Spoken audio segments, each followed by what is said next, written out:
when we think about the last days, what are some of the events in the world, things that are happening, that make you think we're living at the end? And I'll let you answer that out loud, not to yourself.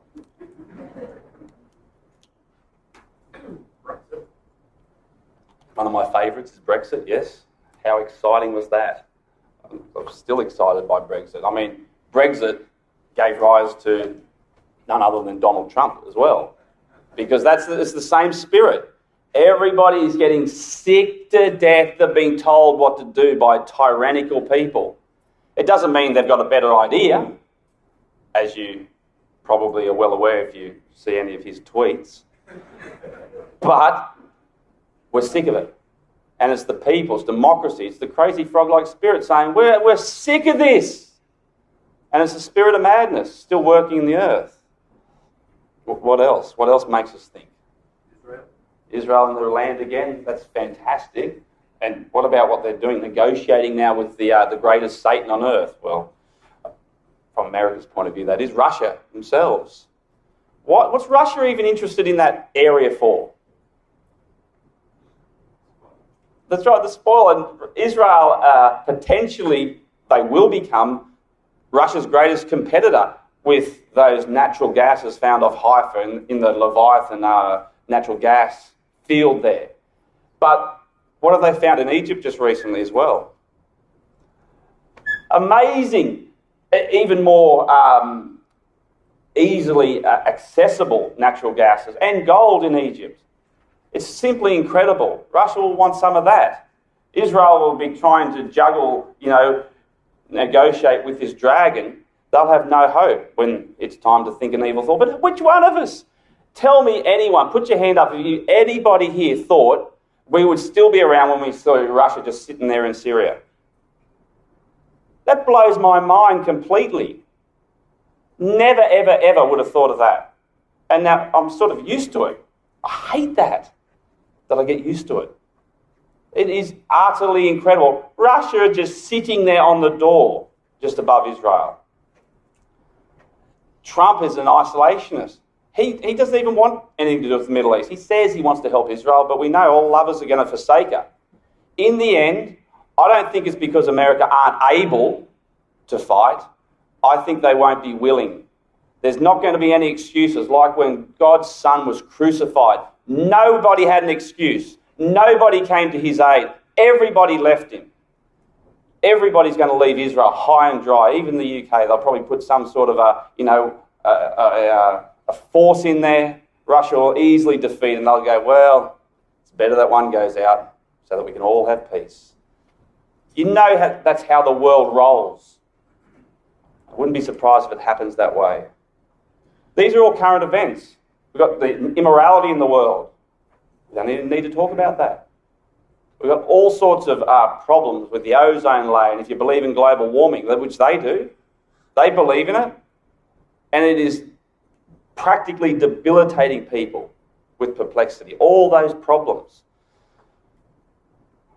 We just want to today have a look at another perspective for the current events, which you probably feel it. Maybe you haven't looked at it in so many terms as we're going to look at today. It's a big problem. We have a massive problem. What effect are the last days having on us?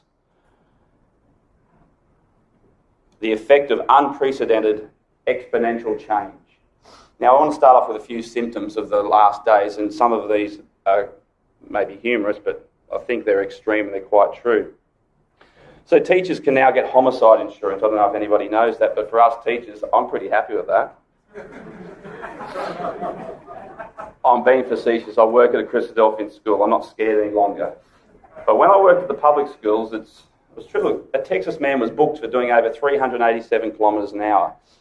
Now, I don't know what you think about that, but that's too fast, isn't it? We're all in a rush sometimes, but seriously, that's too fast. How does he do that speed? People, think about this.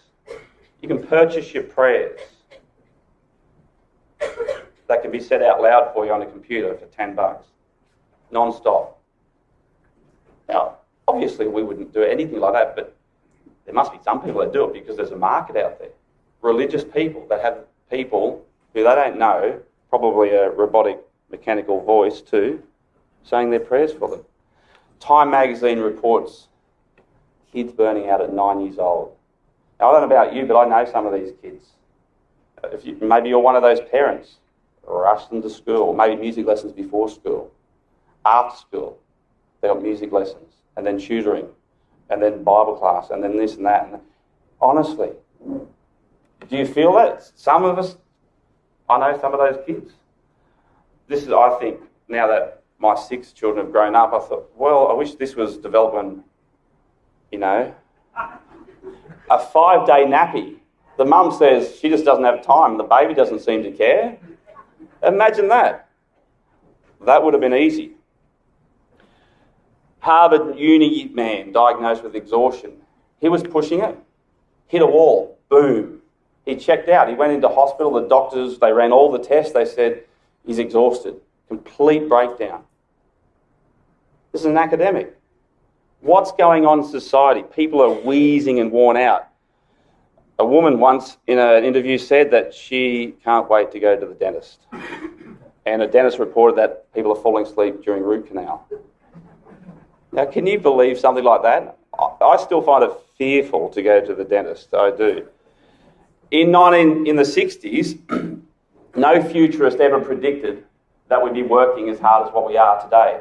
In fact, in 1967, they had a full Senate committee, and they predicted that by 1985, think of that, how far away that is from how far removed from us it is, we'd be working 22 hours per week and we'd be retired by 38. And they had good data and pooled knowledge. And nobody laughed. They all nodded and went, oh, and took notes. They believed in it. And yet that's not the reality of the new millennium, is it? Who's working 22 hours? Is anyone here retired by 38? I mean, it does happen. I haven't worked it out. But that's not the reality of the new millennium. The reality of the new millennium is this. Men are working 48 hours on average a week. 48. And the women are working 41 hours. And, if you're one of those women or sisters that are working, you're tired because when you get home, you've got another 40 or 50 hours of domestic duties to attend to once you get home as well.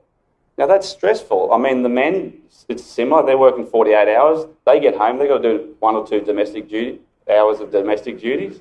So that's up to 50 hours. It's stressful. It is. It's very, very stressful. This is the reality of the new millennium. And I like this. This is just lighten it up a little bit. A maxim that's never, ever been transgressed. No husband has ever been shot while doing the dishes. And it gets stressful sometimes at home, doesn't it? So for the brethren, if you're feeling frightened, just go and stand at the sink. You'll be safe there. I'll just follow through a few more. Where 36% of people are feeling or reporting that they're feeling rushed all the time. The average manager is interrupted 202 times per day. 8 months of our lives are spent opening junk mail. I don't even look at it. I let the kids get it.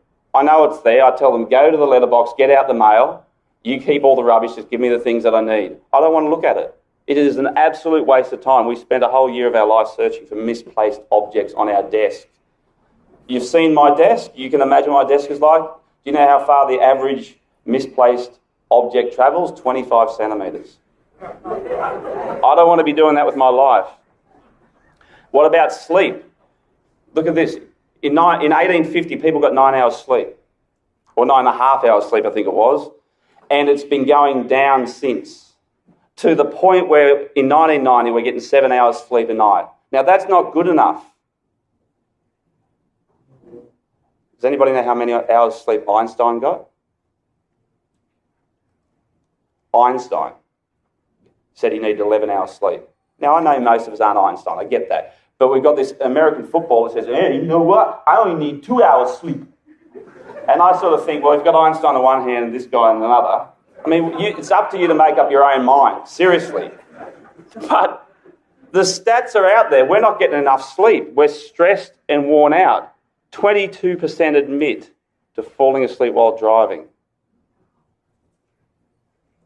It's not very good, is it? And 54% of the people say they're more exhausted after a holiday than before. In fact, if you ask some of the more elderly brothers and sisters, they would say, well, that's what we used to do. Like 50, 60 years ago, once in the summertime for a week, you go to some old mouldy cabin on the beach during summer and you just vegetate for a week. You get a nice book and just read the book, and then you'd come home and you'd be all relaxed and you'd be good for another whole year. That doesn't work anymore. You can't do that. 1 week doesn't work. In fact, they had a study, I think it was out of Israel, that they took a burnt-out, stressed-out guy. They measured all the burnt-out parameters in his life, and they gave him like a whole month away from it. And they managed to decompress all these burnt-out parameters so that he was feeling good again. They sent him back into his own life. Within 3 weeks, he was back to baseline burnout. Within 3 weeks. Now, we know the story of that you can't just, for 1 week in the summertime, recharge your batteries. It doesn't work. We've got to work out a way to restore some margin in our life so that we can give it to the service of the truth. And we've got to ask ourselves, are these things, as funny as they are and as extreme as they are, most of those things are true, I'm not sure which ones aren't, but you can understand, we've all seen that. What's happening to us? Is this having an effect on us in the truth?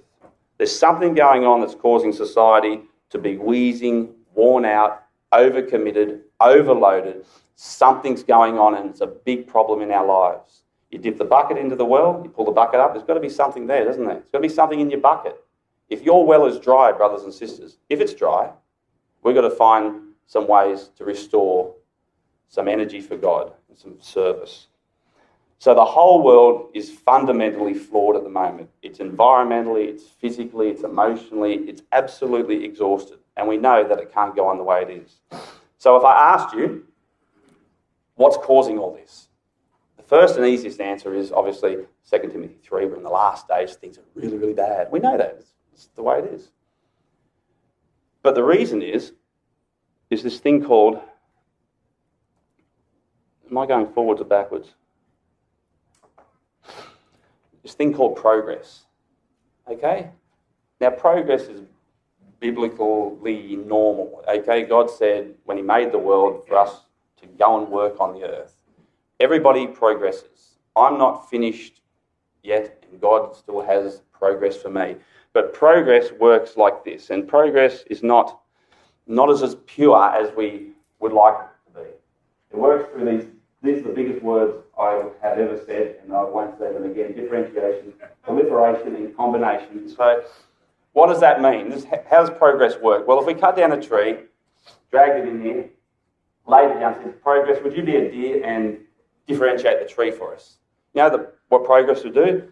Make nice podiums like this, platforms, tables, wooden spoons, and that's what progress would do. That's how it differentiates. It breaks things up into smaller things, smaller bits. Once we used to have a day, and then someone said, let's invent a sundial. And all of a sudden our day's been carved up, not just into hours, but now into minutes and seconds and nanoseconds, and we're on our toes.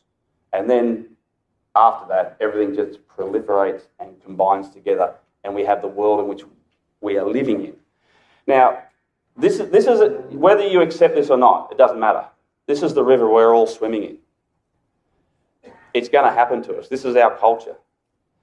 And one thing's for sure, absolutely every single time, without exception, progress gives us more and more of everything faster and faster, and it leads to more stress, change, complexity, speed, and overload.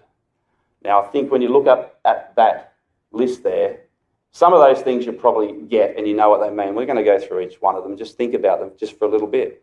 And see if your life, as you're using this as a sounding board, ask yourself, how can I start to cut down? Because that's how I want to finish off, with a few slides thinking about how can we start just to pull back a little bit. Just a little bit. Because if I said to you, is this year going fast, Jim? Do you think this year's going fast? Like, to me, I rate this as the fastest year I've ever had in my life. But I said that last year. And I said that the year before that. And I said it the year before that too. And it just seems like everything's getting faster and faster. It's absolutely crazy. So take the first one. Is stress bad? What do you think? Is stress bad? Depends, doesn't it? It's a value-neutral word, okay? Stress, one definition of stress is our ability to adapt to change. Now, change is going at a lightning pace, and stress, we need some stress in our life. If you said you don't want any stress, and I just parked you in the chair there, and come check your pulse in 6 months, you'd be dead. You'd be a skeleton by then. You need some sort of stress in your life. And so they did tests between a high-stress environment and a low-stress environment. Guess which one they chose? Have a guess which one people chose. High-stress environment. And you choose it too, but you'd say, well, I'd like to choose it for myself. But you know, kids have got a word for the low-stress environment. Does anybody know what that is? Boring. And the thing is, you don't like it any more than they do. It's just that you haven't been bored for 10 years. So you forget that you hate it as much as they do. And I know what this is like because I want everything to stop, but my house, as you can well imagine, does not ever stop. So stress is good, but too much stress. I'm not exalting a hyper-stress environment either, because what happens is, reliably, if you push beyond a certain limit, things start to break down. Physically, you can't. Physicality wanes. Mentally, you just become too stressed and you can't function properly. Your productivity starts to go down. You rush, you make mistakes. That's what absolutely happens. If you know things about adrenaline fatigue, has anybody ever heard about that? Your hypothalamus and your neurons breaking down. Have you ever heard about it? It's probably because you've been in that situation. Too much stress. A brother at home who I love absolutely dearly, he had a breakdown. He had stress. His was a lot of ecclesial stress too. That's not usually the diagnosis though, is it? That we've got so much ecclesial stress. Usually it's because we're trying to force the ecclesia into our already stressful lives that we could, if we learned, to cut down a little bit. This brother, he absolutely hit the wall and he couldn't sleep. For 2 weeks, he did all the normal things. He went to work, kissed his wife goodbye, he played with the kids, but at night he just sat there in the chair and he was wired, shaking like this, and he couldn't sleep for 2 weeks, and then it hit. Too much adrenaline. And it took him over 12 months to claw his way back out of that, and he's never as good as what he once was. Now, that's happening to people out there. It may have happened to you or be happening to you. All of us have been bumping on there for some time. We all feel it. There's absolutely no doubt at all. So these are the observations. Now, what about change?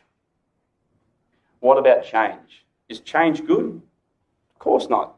I'm not perfect, as I said before. God's got a lot of change for me to do, but what's happening at the moment is change is going at such an unbelievable rate. It's blinding us. We actually can't compute it properly. I'll give you a couple of examples, right? So the kids would know this. Does anybody know many times you can fold a piece of paper? Because this is always behind our intuition. 7 is right. Now, the first time I did that, I said, that's rubbish. And I folded, got really fat, and I went, oh, I can't even get the 7th fold. But just suspend disbelief for a moment. Does anybody know how wide that bit of paper would be if you could fold it 40 times? It would reach from here to the moon. Now, unless you're a whiz mathematician like our brother over there, you wouldn't know that. Because our intuition is always way behind the curve. But change is going at such an exponential rate, we can't keep up with it. For example, in 1800, there was 1 billion people on Earth. Now, I don't know how long it took, how long we've been here. Few thousand years, billion people, 1800. 1 billion. And then, 130 years later, they had a party and they got to 2 billion. But it only took 30 years after that to reach 3 billion. And then, 15 years later, we got to 4. Now that's an odd number. How many is that, Chris? I only do English, and not very well either. 5 billion people after, is that 12 years? We think, maybe it's slowing down a bit. 998, we've got 6 billion. So 1,800 years to reach 1 billion, then it only took 200 years to reach 6 billion. Now, you think, okay, well, so what? Well, I want to show you what that looks like on a graph. That's what it looks like. Everyone's seen exponentiality on a graph. It's a hockey stick curve. It actually never goes vertical, but the thrust is almost like a rocket ship taking off. And our brains are always here because day to day, things don't happen and change like this from day to day. It's unseen. But if you graph it, you can see it. Some of the older brothers and sisters, I mean, it's not even that well done, but at least you get some sort of visualisation. Some of the older brothers and sisters are born just before the curve. Like by the 30s and 60s, like 30s, 40s and 50s, things are really starting to puff along. But most of us have been born here in this vertical thrust, and it's just our culture and our life. But it hasn't been like that all the time. And that's what's scary. Scary because the new generation don't understand the old don't understand the new. What's all this stress? Because they've got good habits and practices. And they're probably feeling a little bit busier than what they ever were, but they're nowhere near as busy as us. Another example is you can help me with this, the Pacific Ocean, 100 million square kilometres, okay? There's enough room for all the land on Earth plus another Asia in the Pacific Ocean. So it's really big, the Pacific Ocean. Now, just let's assume for a moment that it dries up and it's our job to refill it. And we start with a single drop of water. And we continue to double the amount. So we go from 1 to 2, from 2 to 4, from 4 to 8, from 8 to 16, from 16 to 32. That's 5 doublings. From then I up to 32 drops. Now, I'm getting lost now. 32 to 64, then 60. That's it for me. So, have a guess. How many doublings will it take before we fill it up again? There's always somebody that goes, 16. I'm going to need another drink now, you said that. It's 80. If you wanted to know, it's about 80. I mean, this is good science. I didn't do it, obviously, but 80. But what happens is, look at this. How full is the ocean? This is why we don't get it. How full is the ocean at the 70th double? We think, oh, we'd be swinging. Swimming is hardly a puddle. It's actually less than 1/10 of 1% full at the 70th doubling. And then all of a sudden, things get crazy. And so at the 79th doubling, it's half full, then blink and bam, it's gone. Like that.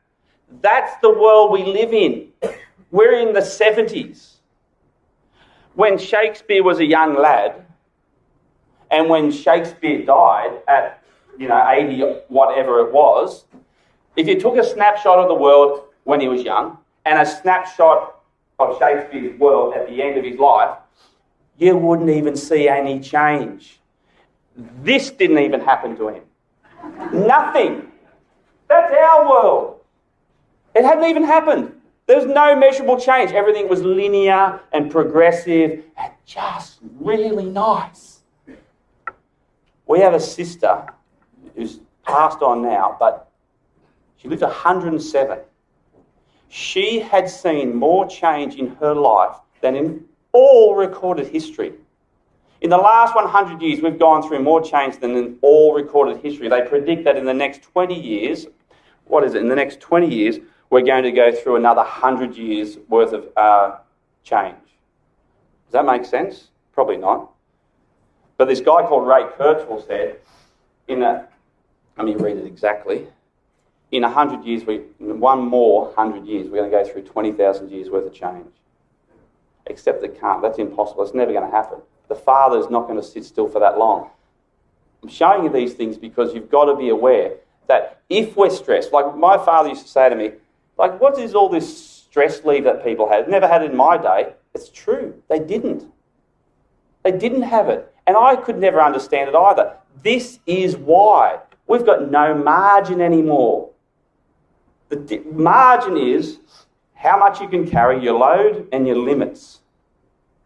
And there's the disparity in between. People used to have a bit of margin, even busy people, a little bit of margin. If you can carry 10 bricks and you can carry 8 bricks and you can carry 5 bricks, I put one more brick on any of you, what are you in? You're in overload. It doesn't matter who you are. Everybody's got their own capabilities. But if you've got no margin, then you're already maximally loaded up. How's that affect the truth? You may never have heard it put like this. One man said, man is flying too fast for a world that is round. Soon he will catch up with himself in a great rear-end collision. And it's true, like, it's fast, but I need it to go faster because I'm not getting things done. I'm rushed all the time and I never have enough time for anything.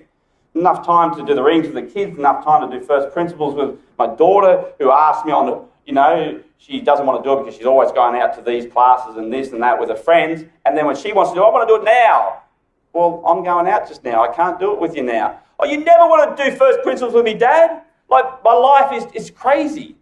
And I don't think I'm the only one in the room whose life is like this. It's nutty. And, well, because we need a bit more speed, maybe, how many hours is it from here to Detroit? 3, 5? Well, that's right. How long's a piece of string? I know. But let's just say it's 5 hours. What? Look, it takes too long. I mean, what a bore. I haven't got 5 hours to spare. Why don't they just increase it by 10 miles an hour, the speed limit, every year, so that in maybe 15 years' time we can get there in an hour? Why don't they do that? Because reliably, fast is good. Fast is even okay, but too fast, reliably, things that break down. You'll crash and burn in the end. And you've got to know when to stop. You've got to know when to stop. And we're overloaded, physically, emotionally, financially, and even in our time. We are absolutely overloaded. And I'm suggesting, brothers and sisters, that it's the truth every time that suffers. If I could stand up here and say, brothers and sisters, we're overloaded in the truth, like Moses says, stop being so willing. Stop bringing so much for the temple of God, for the tabernacle. It's too much. If only we could say that. No one's saying that, are they? You ever heard a recorder say, listen, brothers and sisters, you're far too willing. We've got too many volunteers in our meeting. I mean, I've never heard that in my life. Any volunteers, there's a stampede for the door. Because we all feel we're maximally loaded up and we haven't got any time left. It's terrible. It really is. This is telling me why we know that the Lord Jesus Christ is close. So if we've got no margin, or even if we're getting up to 100%, so we're maximally loaded, like if your car is maximally loaded, there's usually, when you're on the interstate, there's a red light that comes on and says, you've got to pull over. You may not even know what it is, but something's going on. It's too hot, maybe less oil or not enough water. Wish I had a light on the end of my nose that said, you're getting overloaded, Matt. I mean, it'd be going off all the time, but there are symptoms. And we ask, it's a good question though, isn't it? It's an important question because these things are at stake. Our productivity, our longevity, our morale in the truth, our happiness. You know, down there it says joy. Have you ever heard people say, I've heard someone say, Christians have no joy. You think, what? God promises us blessing. It means happiness, joy. Hundreds of times in the Bible, it's our birthright. That's a sad thing, if it's true. Christians have no joy. Everything that affects our godliness and our efficiency and our service to God. So what are some of the symptom complexes? You can find yourself up there. Look at that. Apathy, withdrawal, depression. Who hasn't been there? Work dread, just can't get out of bed on Monday morning. Do not want to face it, can't do it. Or not facing Bible class or going to the hall on Sunday. It's too much. It's way, way too much. Cannot do it. Exhaustion, burnout. Some people, when they get too stressed, they have moral failure and relational problems. Now you can see a cluster of yourself there. I mean, I don't get irritable bowel. Some people do. I'm not even a comfort eater. Some people are. I get headaches though. I get irritable. Kids are like, who are you, Dad?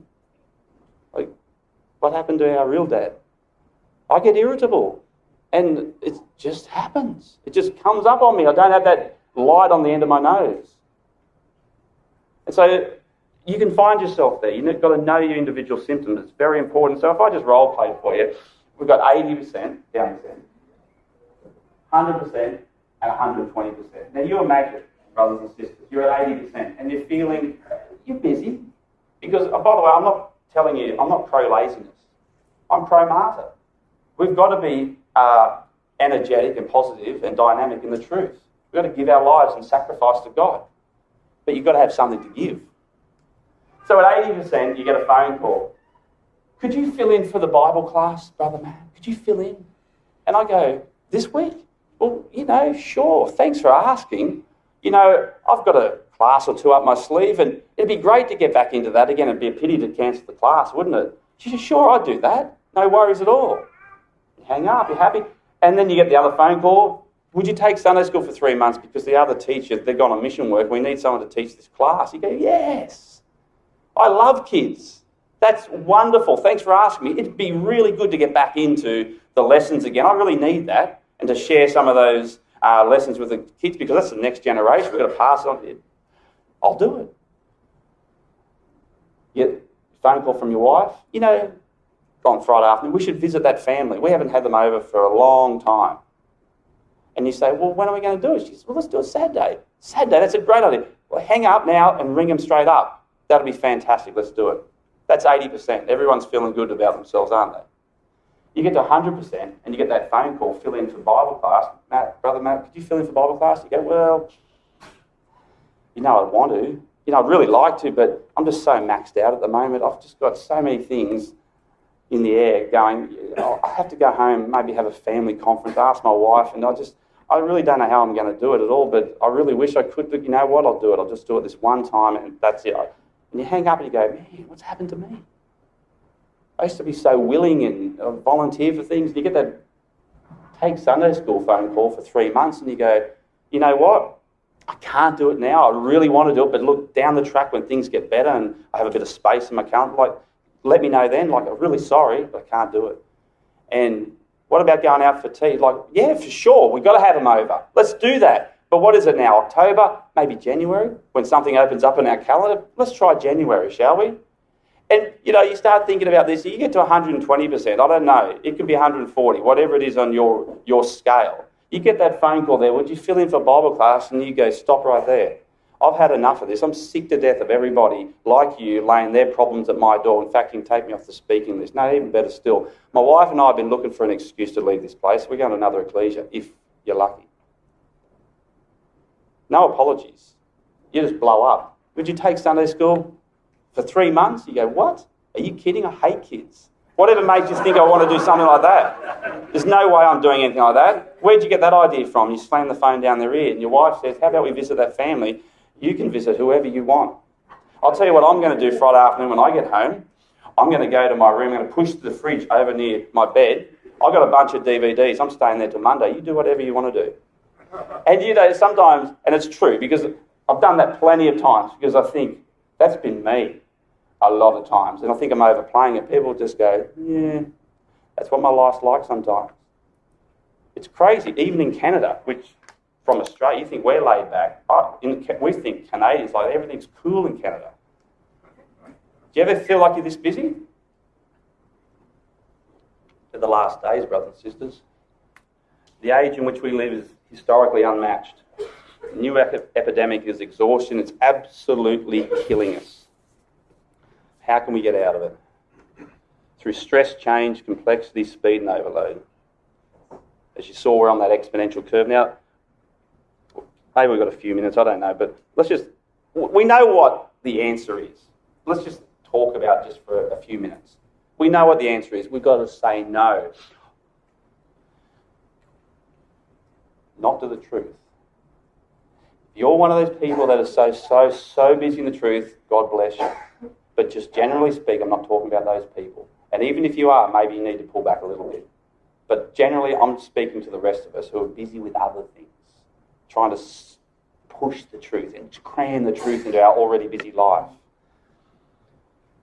We've got to be intentional, right, to make it happen. We've got to make it happen. Look at this. History is something that happens to people. What happens is always different from what people would rather have done. So there's a difference between actual change and felt change. So I don't know if anyone's ever done this before. People think we've got no space in their world at all, no margin. Have you ever walked outside to the meter box and just hit that switch that says off? If you did that, you would have all the margin you wanted to in the world. And that's actually fun. We've done it with the kids because I thought if I'm going to use it, like once, okay, I've done it. Years ago, and the kids loved it. We had a little fire out the back. We only cooked what we could actually cook, like in the 1800s before there was electricity. The kids had a great time. I was a little bit irritable. It took me a long time to get into it, I admit. But I had space. No one could ring us up. Took all the phones, chucked them, put them off. We could do it. We could do it. We've got to learn to say no. If we've got 36 hours of things to do in our life and we've only got 24 hours, even if you are maximally effective and everything just is going according to plan, you get one flat tyre, your day is gone. How many times do you get a flat tyre? How many times things go wrong in your life? That happens all the time. There's hiccups. And then you blow up at the person which you want to project the problem onto. And it's all your fault for being that busy in the first place. I know this is me again. Happens, brothers and sisters. We've got to tame technology. Time-saving technologies don't. Instead, they compress, consume and devour time. Look what we've got. Phones, emails, beepers, computers. It's incredible, isn't it? If Alexander Bell was here, I probably would sidekick him to the head. You just get so sick of it. And yet we love our devices. Can't go anywhere without it. We could disconnect, as we've already said. Simplify and unclutter. Everything we own owns us. We only use 20% of what we own. That's incredible. So you've got the 80-20 rule there. 20% of what we own. You think about that number and what you have in your own house. So theoretically, you could go home and throw out 80% of what you have and still have a good life. 80%. Like, it's funny, isn't it? Where do they get these numbers from? And how do they get into my place in the first place? It's true. Everything we own owns us. We've got to maintain it. It takes time. I don't know if you like washing cars, mowing lawns. I don't like doing those things. I hate it. I hate mowing lawns. I'll pay my kids any time to do it. I don't find it enjoyable. Maybe you do. It's a good time to relax. Maybe washing the car is. But to me, it just owns me. Not washing it. Wash yourself. I wish it would rain. We've got to cultivate contentment. It's a conscious decision. And we know this. If only I had that. If I had that, I'd be happy then. It's not true. Give a man everything he wants, and at that moment, everything will not be everything. There's no threshold of satiety provable in economic theory. In other words, if you give somebody everything, they still want more. Now, none of us believe it. No middle class believe it, but it's true. Those people that have run the rainbow out to the end and scrambled for everything and have been depressed and broken relationships and had a broken life because of it, they realise there's no pot of gold at the end of it. Absolutely not. We've got to slow the pace and eliminate hurry. And I know these are just words, brothers and sisters. I know you're thinking, yeah, well, it's easier said than done. I get it. We're in that vertical thrust of that graph. But you at least need to be aware of these things. Like, besides the fact that Russia's in Syria and the morality of the world's bad and the ozone layer is probably depleting and there are so many problems with the world, this is another reason why we know Christ is going to return.